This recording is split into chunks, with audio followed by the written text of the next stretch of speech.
Hello everyone, I welcome you back to my channel.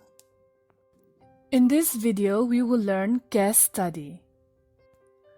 The following will be presented in this video. What is case study? The characteristics, where can we use it, the types of case study and the steps involved in it, as well as the advantages and disadvantages of case study.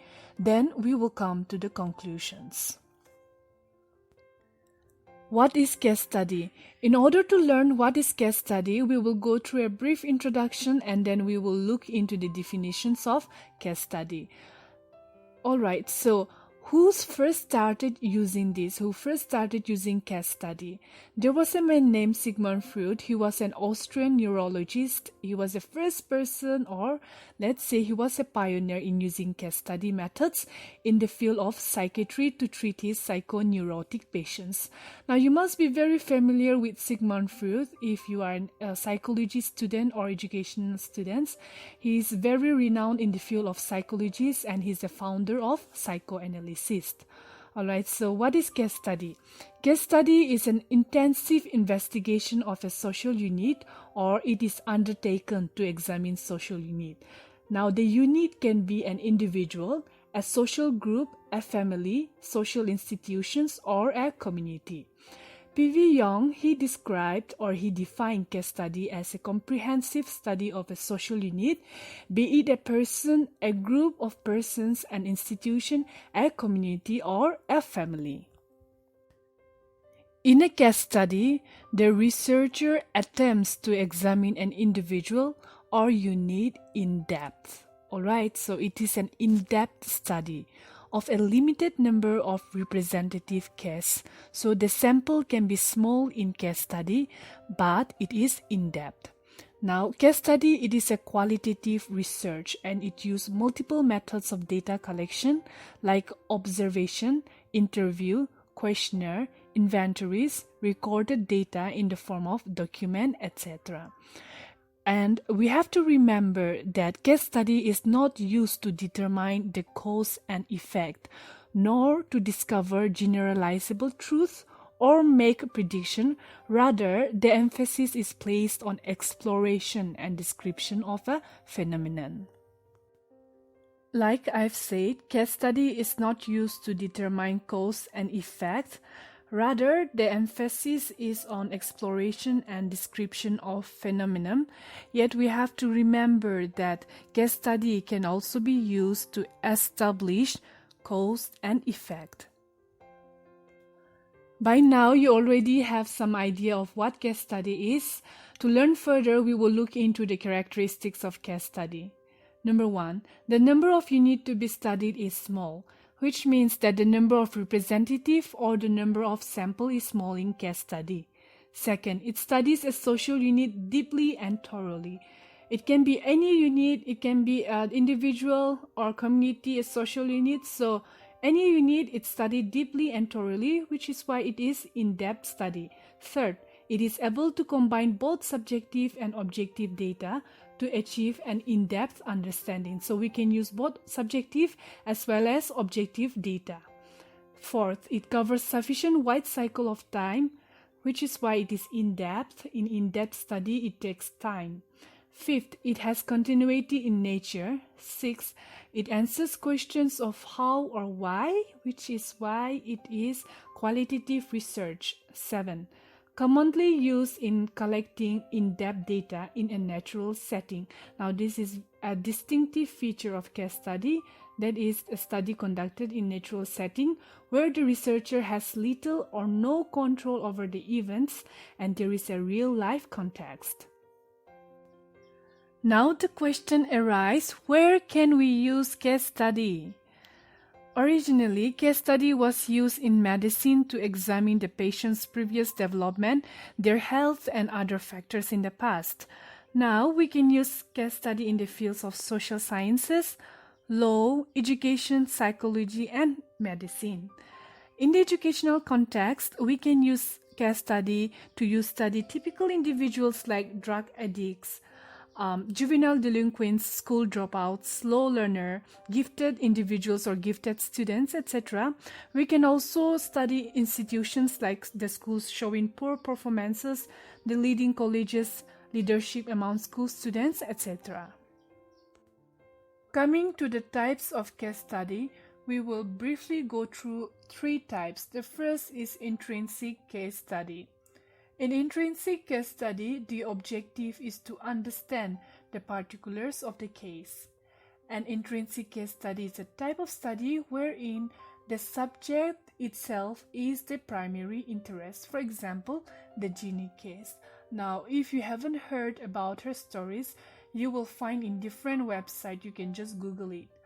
Now, the study wasn't so much about psychology, but about how Ginny herself and how her experiences shape who she was. And this is an example of intrinsic case study. Coming to the second, instrumental case study. The objective in instrumental case study is to understand something more general than the case. An instrumental case study, it uses a case to gain insights into a phenomenon. For example, if a researcher is interested in child obesity, he might set up a study with middle school students and an exercise program. In this case, the children and the exercise program are not the focus. The focus is learning the relationship between children and exercise and why certain children become obese. The third type is collective case study. In collective case study, the objective is to study and compare multiple cases in a single research study. Multiple case or collective studies uses information from different studies to formulate the case for a new study. Now, the use of past studies allows additional informations without needing to spend more time and money on additional studies. Steps of case study. There are 7 steps. The first is identifying and defining the research questions. The researcher at this stage needs to establish the focus of the study by forming questions about the situation or problem and determine the purpose for the study. The researcher also needs to clearly define the problem so as to pinpoint its underlying objectives. The second step is setting the research design. Here in this stage, the researcher needs to take decision about the design of the study in terms of selecting the participants of the study, data gathering and analysis technique. The third step is pre-preparation for carrying the study. In pre-preparation for carrying the study involves 2 steps, that is data collection and the reliability and validity of the study. In data collection, the researcher needs to make himself or herself aware or prepared to receive proper guidance or formal training. The researcher also needs to train himself or herself in the art of establishing proper rapport with the participants of the study, be a good listener, etc. In the reliability and validity of the study, the researcher should try to ensure that the study is well constructed to ensure construct validity, both internal and external validity and reliability. The fourth step is carrying out the field work. Here data is collected by interacting with the participants of the study. The fifth step is evaluation and analysis of the data collected. So after data collection is done, evaluation and analysis comes. Then we have the sixth step, that is drawing conclusion about the remedial step and suggestion. And then we have the last step, that is writing the research reports. Now, writing of the report constitutes the final work of a researcher in the course of his study. The goal in general is to portray the journey of his research for the readers to read. Advantages of case study. What are the advantages of case study? The first is it attempts to study an individual or a unit in depth, therefore it provides more information, detailed informations, and covering the totality of environment, past, present status, etc. It also develops insight into basic aspects of human behavior. It also helps the researcher to observe events both within and outside the educational setting in their totality. The fourth is it provides insight to formulate fruitful hypotheses. Disadvantages of case study. The first is the elements of subjectivity or biasness, personal opinions enters into reports, particularly when judgments are made about the subject characters and motive. Second is it is impossible to either confirm or refute through empirical study the findings and the results of a particular case study. Third, a worthwhile case study can rarely be completed by a single individual because it requires a wide cycle of time and because of its continuity in nature. Therefore, it requires a team of experts. Fourth, the uniqueness of the data means that it is not able to be replicated. Coming to the conclusions, we have learned that there are various advantages in case study in the way that they present data of real-life situations and also provide better insights into the detailed behavior of the subject. We also see that there are various disadvantages of case study. Now, critics of the case study method, they believe that the intense exposure to study of the case create biasness in the findings.